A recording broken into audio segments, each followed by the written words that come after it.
The big alien ships came out of nowhere on a Tuesday morning. Jake Murphy was fixing his tractor in the barn when the news started playing on every screen across Earth. The ships were huge, bigger than cities, and they hung in space above Earth, like dark clouds before a storm. Jake wiped the grease off his hands and walked to the house. His wife, Betty, was standing by the kitchen window, watching the sky even though the ships were too far away to see. She had that worried look she got when the weather forecast showed hail coming during harvest time. "What do you think they want?" Betty asked, not taking her eyes off the empty blue sky. Jake poured himself a cup of coffee and sat at the kitchen table. The news people on TV were talking fast, using big words he did not understand, but he caught the important parts. The aliens called themselves the Krillian Empire. They wanted Earth to give up some planets that humans had started living on. And they had a strange way of settling fights. The aliens believed in something called single combat. When two groups could not agree on something important, they each picked one fighter. The two fighters would battle, and whoever won would decide what happened next. It was an old way of doing things from when the Krillian Empire was young. Jake shook his head. It sounded foolish to him. Why would you let one person decide something that affected millions of people? But the aliens seemed serious about it. Their leader, someone with a name Jake could not pronounce, spoke to Earth's leaders through the big screens. The alien leader looked like a giant lizard wearing fancy clothes. His voice was deep and strange, like rocks falling into a deep well. He explained that his empire had been doing things this way for thousands of years. Earth could keep the planets if their fighter won. If Earth's fighter lost, humans would have to leave those worlds forever. The really scary part was who the aliens picked as their fighter. His name was Vextar Shadowblade, and the news showed pictures of what he looked like. He was not like the other aliens. He had 4 arms instead of 2, and each arm was as thick as Jake's leg. His skin was black like midnight, and his eyes glowed red in the dark. The worst part was the weapons he carried. Energy swords that could cut through metal like butter. The news people said Vextar had killed over 200 beings in combat. He had never lost a fight. He was made in a special lab to be the perfect killer. The aliens were so sure he would win that they were already making plans for what to do with the planets after Earth gave them up. In Washington, the important people were having big meetings about what to do. General Paul Williams wanted to send Captain Steve Rogers, the best soldier Earth had. The captain had special training and could move faster than normal people. He knew how to use every weapon humans had ever made. Admiral Kate Johnson had a different idea. She wanted to send someone with robot parts built into their body. These cyber soldiers were stronger than regular people and had computer brains that could think faster than any human. They were made for fighting, just like the alien champion. The arguments went on for 3 days. Every hour that passed, more alien ships appeared in space above Earth. The aliens were getting impatient. They wanted an answer. Then something strange happened. A very old law was found in Earth's books. The law said that when someone challenges you to a fight, you can pick your fighter based on what your culture values most. Earth's leaders had been thinking like soldiers, but maybe they should think like humans. Ambassador Lisa Brown was the one who suggested it. She was a smart woman who understood how to talk to different kinds of people. She said humans were not just about fighting and war.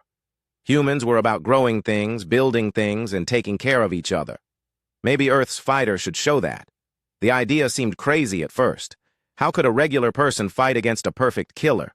But the more they talked about it, the more it made sense. Humans had always won by being clever, not by being the strongest or fastest.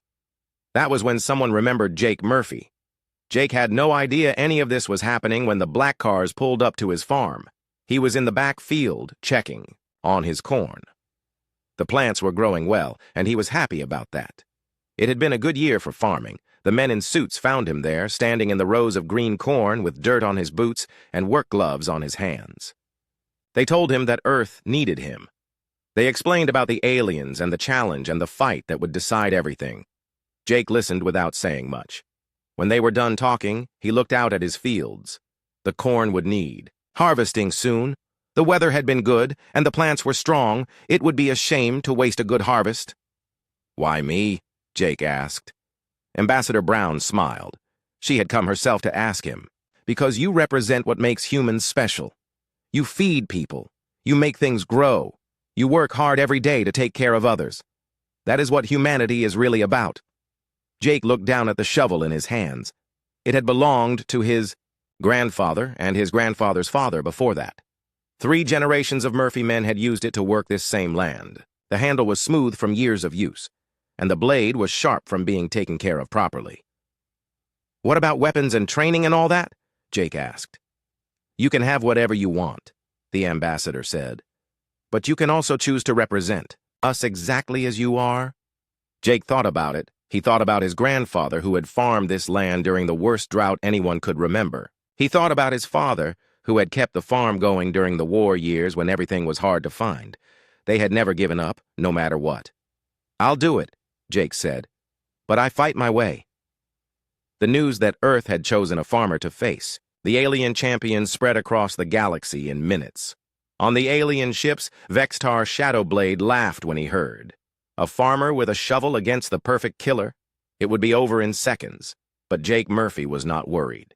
He had work to do. Jake Murphy had 3 weeks to get ready for the fight that would decide everything. The military people wanted to take him to a special training place where they taught soldiers how to kill. They wanted to give him armor made of metal that could stop bullets.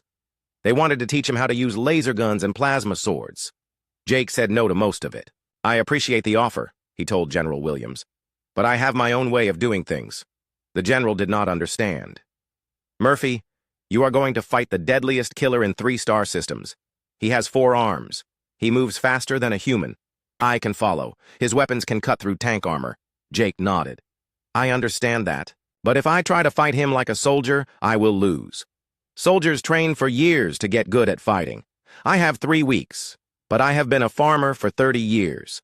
Instead of going to the military base, Jake asked to be taken to Kepler Station. This was where the fight would happen.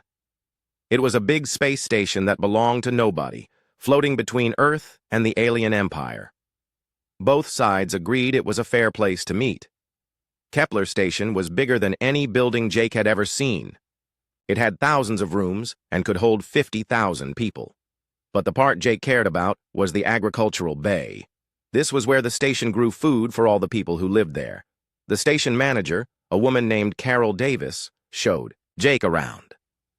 The agricultural bay was huge, with plants growing in long rows under bright lights. But these plants were not like the ones on Jake's farm. They grew in special liquid instead of dirt. The roots hung down into tanks of water mixed with nutrients. "We call it hydroponics," Carol explained. "It uses less space than regular farming." Jake nodded, but he was more interested in the storage room behind the growing areas. This was where they kept real soil samples from dozens of different planets. Scientists studied the dirt to see what kinds of plants could grow on each world. "Can I work with this?" Jake asked, picking up a handful of red soil from a planet called Mars 2. Carol looked confused. "I suppose so, but why would you want to play in dirt when you could be learning to fight?" Jake smiled. "Ma'am, I have been playing in dirt my whole life.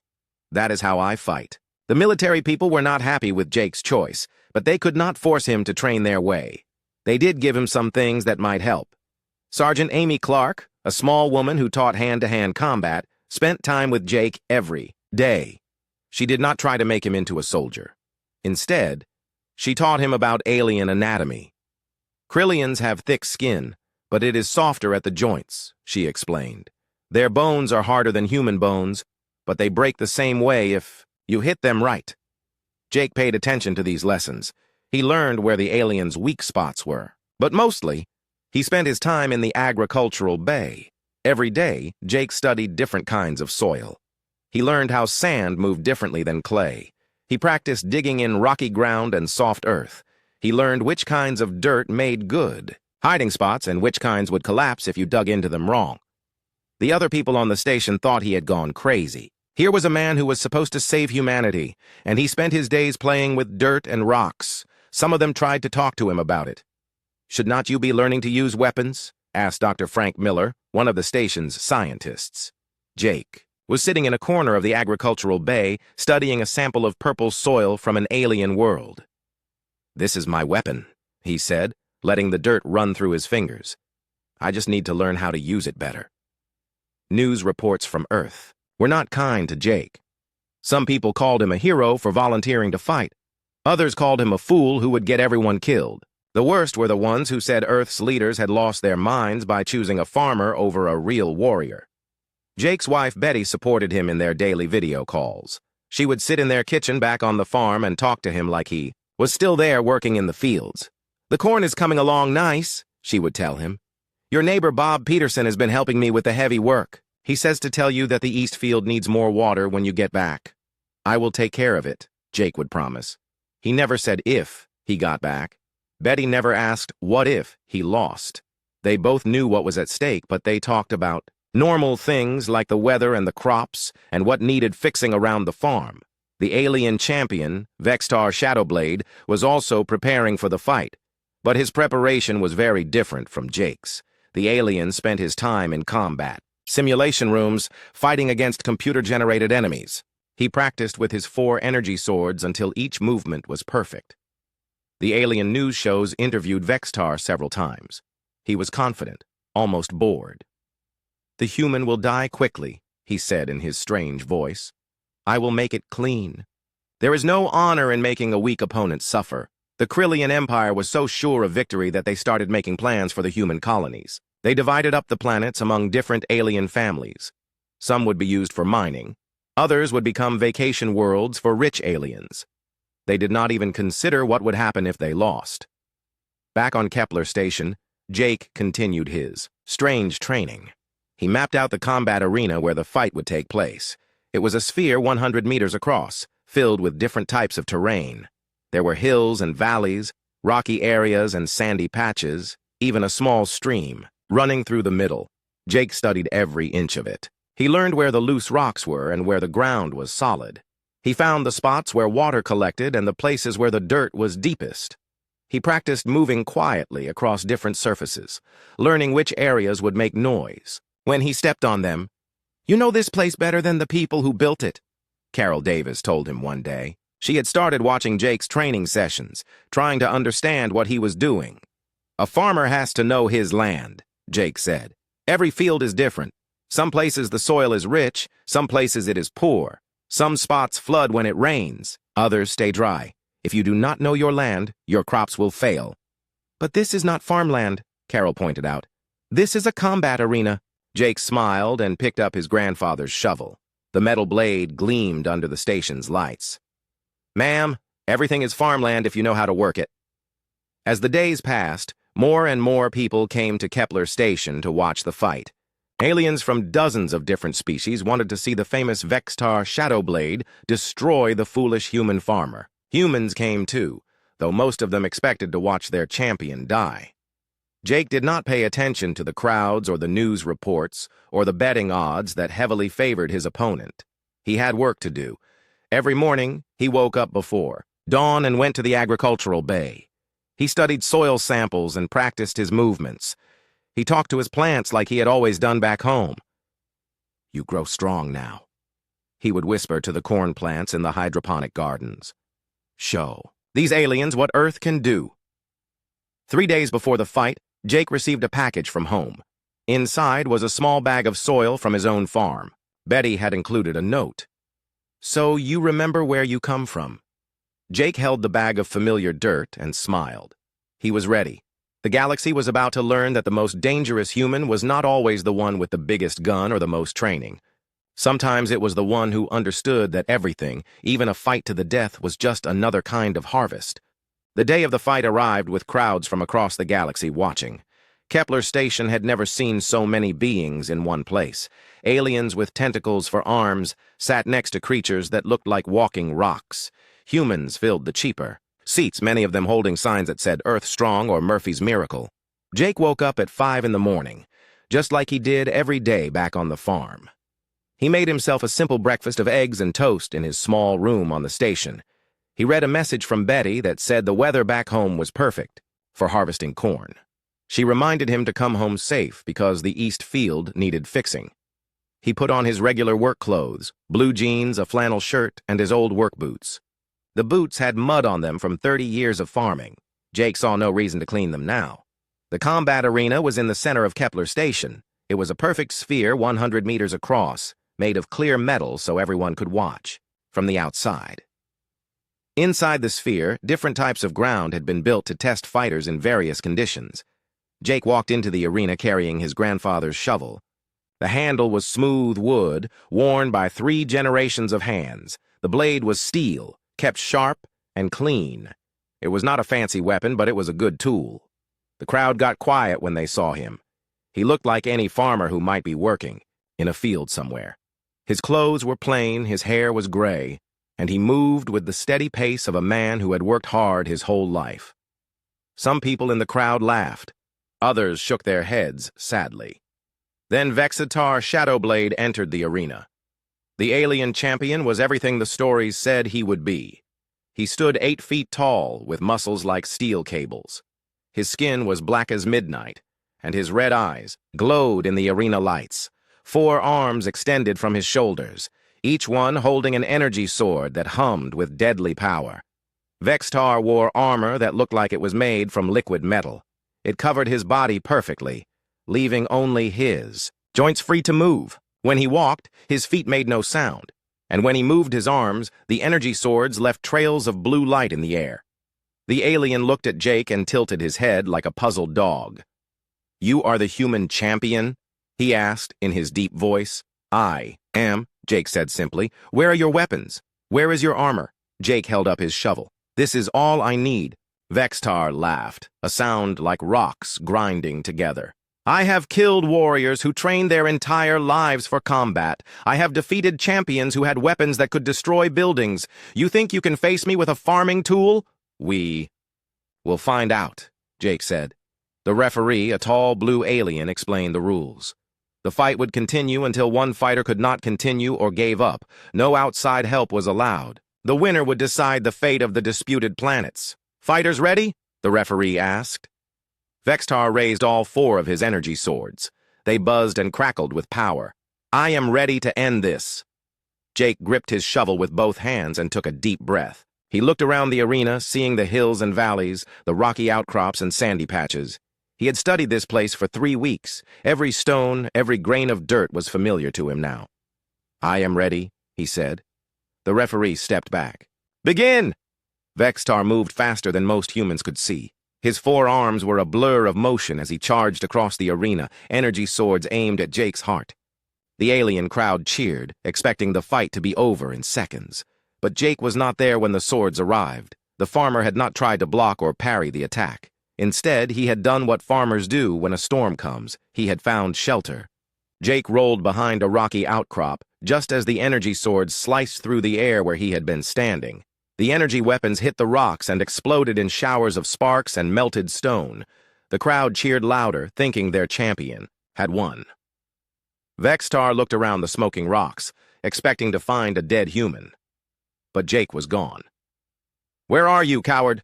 Vextar called out. "Do you plan to hide until I grow tired of looking for you?" Jake's voice came from somewhere among the rocks, but the alien could not see him. "I am not hiding. I am working."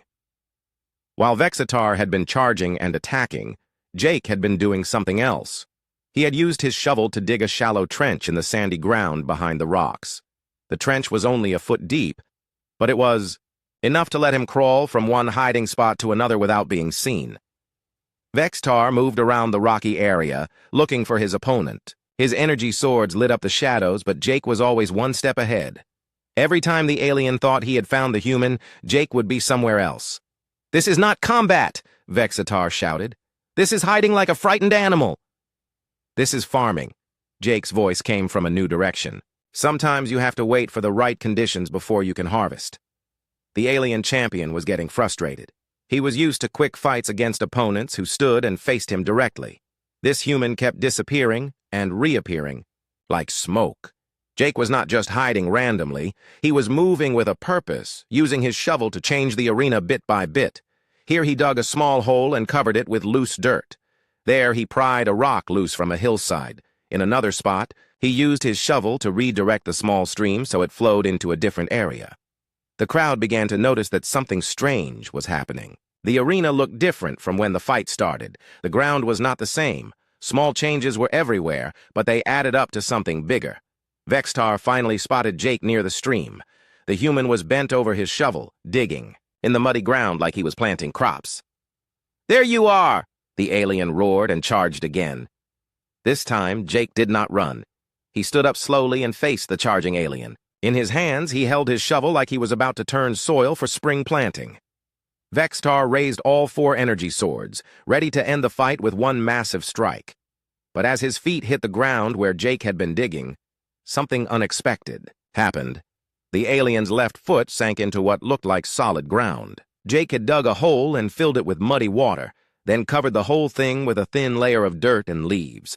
To someone running fast, it looked like normal ground. Vextar stumbled, his perfect balance ruined. His 4 swords swung wild. As he tried to stay upright, Jake stepped aside like he was avoiding a charging bull back on the farm. As Vextar passed by, Jake swung his shovel not at the alien, but at the loose rock he had prepared earlier. The rock tumbled down the small hillside and hit another rock, which hit another. Within seconds, a small avalanche of stones was rolling toward the off-balance alien.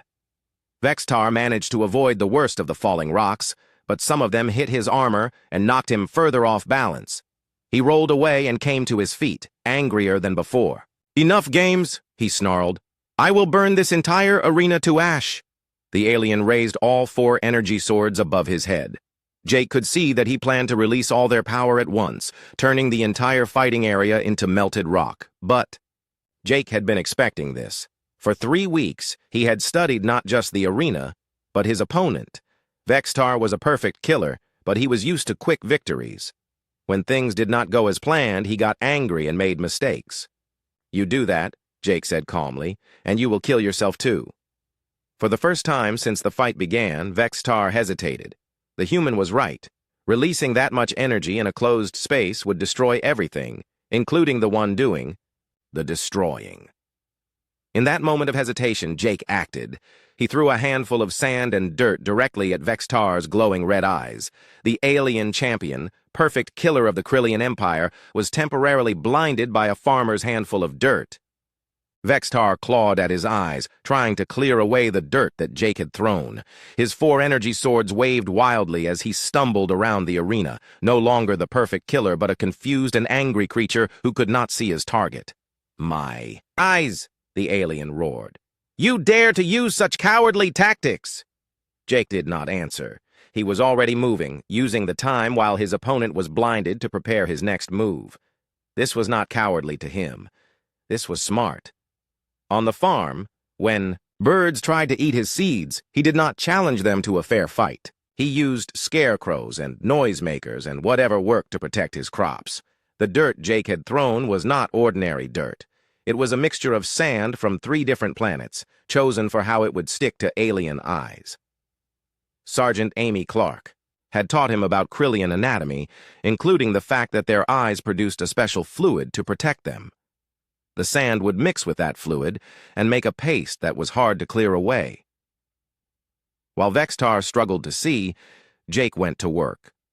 He used his shovel to dig more holes, but these were not traps. Instead, he was making the ground soft and uneven. Every place where the alien might try to plant his feet, Jake loosened the soil. The arena had become Jake's field, and he was preparing it for harvest. Vextar finally cleared most of the dirt from his eyes. His vision was still blurry, but he could see well enough to fight. He looked around for the human and found Jake standing in the middle of the arena, shovel in hand. "No more tricks," the alien snarled. "I will end this now." But something was wrong. The ground beneath Vexatar's feet felt different. What had been solid rock and packed earth was now soft and unstable. Each step sank slightly into loose soil. Jake had spent the last few minutes turning the arena floor into something like a freshly plowed field. The alien's superior speed and agility meant nothing if he could not get good footing. "You cannot run forever, human," Vextar said, advancing slowly and carefully. His 4 arms moved in perfect patterns, energy swords ready to strike from any direction. "I am not running," Jake replied. "I am standing right here." This was true. For the first time in the fight, Jake was not moving away from his opponent. He stood in the center of the arena with his shovel held ready, like a farmer facing down a pack of wolves that had come for his sheep. Vextar charged again, but this time his attack was slower and more careful. The loose ground forced him to think about each step. His perfect combat forms became clumsy as he struggled to keep his balance on the shifting dirt. Jake watched the alien approach and did something that surprised everyone watching. He started to dig. Right there, with a deadly opponent charging at him, Jake began digging a hole with his shovel. It made no sense to the crowd. Why would he turn his back on the alien champion to play in the dirt? But Jake was not playing. Every movement of his shovel had a purpose. As he dug, he threw the loose dirt behind him, creating a cloud of dust and soil that made it hard for Vextar to see exactly where he was. The alien reached the cloud of dust and swung his energy swords in, wide arcs, trying to cut down his opponent. But Jake was no longer where the alien expected him to be. While digging, Jake had created a small tunnel that led to one side. When Vexatar attacked the cloud of dust, Jake popped up from a different spot entirely, like a gopher coming out of its hole. "Here I am," Jake said quietly. Before Vexatar could turn around, Jake swung his shovel, not at the alien, but at the ground beneath his feet. Jake had dug away the support under a large rock that was balanced on the hillside. When his shovel hit the right spot, the rock rolled down and struck Vextar in the back, knocking him forward, into the hole Jake had been digging. The alien fell face first into the muddy pit. His energy swords stuck into the soft earth and flickered out as dirt clogged their energy ports. Vextar scrambled out of the hole, covered in mud and furious beyond words. 2 of his 4 arms hung at wrong angles. The fall had broken bones. His energy swords were damaged and would not work properly. "Impossible!" he screamed. "I am Vextar Shadowblade. I have never been defeated. I will not lose to a dirt farmer." The alien champion still had 2 good arms and 2 working energy swords. He was hurt and angry, but he was far from finished. If anything, his injuries had made him more dangerous because now he had nothing to lose. Jake circled around his opponent, staying just out of reach of the energy swords. He was breathing hard now. The fight had gone on much longer than anyone expected, and he was not a young man anymore. But Jake had one advantage that Vextar did not understand. The alien had been trained to be the perfect killer, but Jake had been trained by 30 years of farming. He knew how to work when he was tired. He knew how to keep going when his back ached and his hands were sore. Most importantly, he knew that the hardest work always came at the end, when the harvest had to be brought in no matter what. Vextar made his final charge, putting all his remaining strength into one last attack. His 2 good arms moved like lightning, energy swords cutting through the air in patterns too fast for most eyes to follow. Jake did not try to match the alien's speed. Instead, he did what his grandfather had taught him to do when faced with a problem too big to handle directly. He changed the rules. As Vextar charged, Jake drove his shovel deep into the ground and used it like a lever. The blade caught under a large stone that he had loosened earlier. With all his strength, he pried the stone up and flipped it into the air. The stone was not aimed at Vextar. It was aimed at the ceiling of the arena, where the lights and sensors were mounted. When the stone hit, several of the bright lights exploded in showers of sparks. The arena was suddenly much darker, with deep shadows everywhere. Vextar's charge carried him past where Jake had been standing, but now the alien could not see clearly. His glowing energy swords lit up the area around him, but they also made him an easy target to see in the darkness. Jake, on the other hand, had been working in dim light and shadows for the entire fight. His eyes were used to it. More than that, he knew every inch of the arena floor because he had dug it up and moved it around. The alien champion stood in the middle of the darkened arena, turning in circles as he tried to find his opponent. "Where are you?" Vextar called out. "Show yourself!" "I am right here," Jake said from the darkness. "Same place I have been all along, working my field." This time, when Jake struck, it was not with tricks or traps. This time, he fought the way his grandfather had taught him to work, with patience, skill, and the confidence that comes from knowing your tools better than anyone else in the world. The shovel, worn smooth by 3 generations of honest labor, moved through the air in a perfect arc.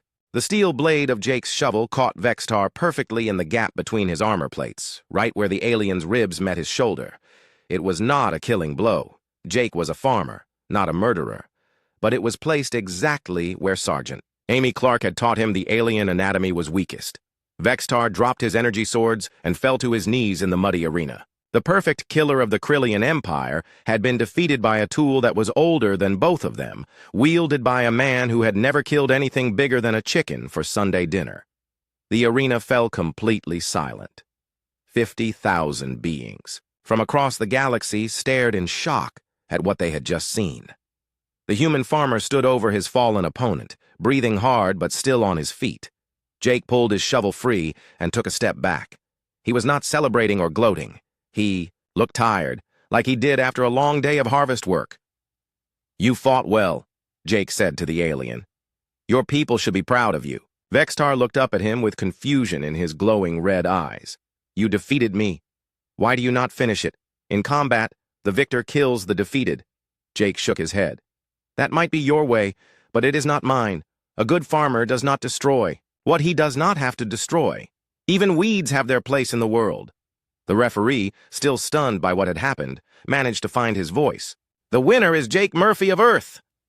The human crowd exploded in cheers. People were crying and hugging each other and shouting Jake's name. The alien crowds were mostly quiet, trying to understand how their perfect champion had lost to someone who seemed so ordinary. But Jake was not paying attention to the crowd. He was helping Vextar to his feet, careful not to hurt the alien's broken arms. "You need a doctor," Jake said. "Those bones should be set properly." Vextar stared at him. "I do not understand you, human. I came here to kill you. I have killed hundreds of beings. Why do you help me?" "Because that is what we do," Jake said simply. "When the work is done, you take care of what needs taking care of." The alien champion was taken to the medical bay to have his injuries treated. Jake was surrounded by reporters and officials and people who wanted to shake his hand. But he asked for just one thing first: a chance to clean up. Jake found a bathroom and washed the dirt from his hands and face. He looked at himself in the mirror and saw the same face that had looked back at him every morning for 30 years. Same gray hair, same lines around his eyes, same steady expression of a man who had work to do and would keep doing it until it was finished. Ambassador Lisa Brown found him there. "Jake, the whole galaxy wants to talk to you. You are the most famous human alive." "I just want to go home," Jake said. "Betty will be worried, and the corn still needs harvesting." The ambassador smiled. "The corn can wait a little longer. Right now, you need to help us understand what just happened. The Krillians are asking for a formal meeting. They want to discuss the terms of their defeat." The meeting took place in Kepler Station's main conference room. The Krillian delegation sat on one side of a long table, their lizard-like faces showing, emotions that humans could not read. Jake sat on the other side, still wearing his work clothes, his grandfather's shovel leaning against the wall behind him. The alien leader was the same one who had appeared on Earth's screens to issue the original challenge. His name was something humans could not pronounce, so everyone called him General Scar because of the marks on his face. "Human Jake Murphy," General Scar said in his deep voice. "You have defeated our champion in fair combat. According to our laws, this means Earth keeps the disputed planets. But we must ask, how did you do this thing?" Jake thought about the question.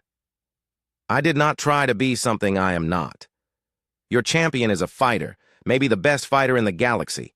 If I had tried to fight him like a fighter, I would have lost in seconds." "Then how did you win?" "I fought him like a farmer," Jake said. "I used the tools I knew how to use. I worked with the land instead of against it. And I remembered something my grandfather taught me. The harvest always comes to those who are willing to work for it." The alien general leaned forward. "You speak of farming as if it were warfare." Jake shook his head. "No, sir. I speak of warfare as if it were farming.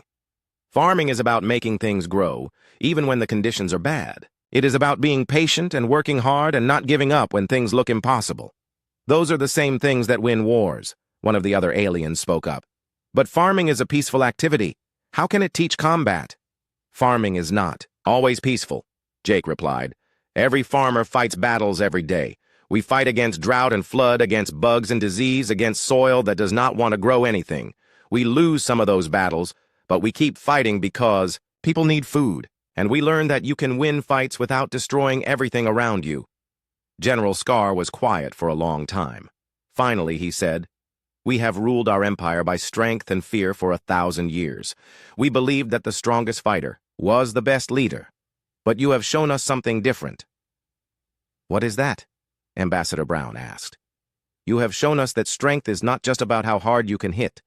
It is also about how much you can endure, how clever you can be, and how well you can work with what you have." The general looked directly at Jake. "Your people chose well when they sent you to represent them." Jake nodded. "My people are good people, General. We make mistakes sometimes, but we try to do right by each other. We grow things instead of destroying them when we can." The formal treaty was signed that day. Earth kept the disputed planets, but more importantly, something else happened. The Krillian Empire asked if they could send some of their young people to Earth to learn about farming. "We have always taken what we needed from conquered worlds," General Scar explained. "But perhaps it is time we learned to make things grow instead." 3 months later, Jake was back on his farm in Iowa. The corn harvest had been the best in 5 years. Betty said it was because the plants knew their farmer was a hero, but Jake thought it was just good weather and proper care. He was working in the barn when a spaceship landed in his back field. It was a small ship, not much bigger than his tractor. Out stepped a young Krillian, barely grown, with smooth scales and bright, curious eyes. "Are you Jake Murphy?" the young alien asked in carefully practiced English. "I am. My name is Zektor. My family sent me to learn about growing food. General Scar said you would teach me." Jake looked at the young alien and saw something he recognized. The eager expression of someone who wanted to learn how to make things grow. "Can you work hard?" Jake asked. "Yes, sir." "Can you get up before dawn?" "Yes, sir." "Can you get your hands dirty?" Zektor looked at his 4 arms and flexed his claws. "I think so, sir." Jake smiled and handed him a shovel. Not the old one that hung in the place of honor in the farmhouse, but a new one, sharp and clean and ready for work. "Then let us go plant something," Jake said. Word spread across the galaxy about what had happened at Kepler Station. The story was told and retold, growing in the telling, until it became legend. But the most important part of the story was not about the fight itself. It was about what came after. They called it the Murphy Doctrine, the idea that true strength came not from the ability to destroy, but from the ability to create and nurture and help things grow. Military academies across a dozen star systems began teaching classes on agriculture alongside combat training. The Krillian Empire slowly changed from conquerors to cultivators. They still had their military, but they also had farms. Instead of taking planets, they helped planets become more productive. Other species took notice and began sending their young people to Earth to learn. Soon, Jake's small farm in Iowa had students from across the known galaxy, all learning the same lessons he had learned from his grandfather. Work hard. Be patient. Take care of what you have. Help things grow. And remember that the most powerful weapon in the universe might just be a tool that helps make the Earth more fertile. Jake Murphy went back to being a farmer, which was all he had ever wanted to be. But he kept his grandfather's shovel in a place of honor, a reminder that sometimes the most ordinary person with the most ordinary tools can do extraordinary things. The galaxy was a little more peaceful after that, and a lot more green.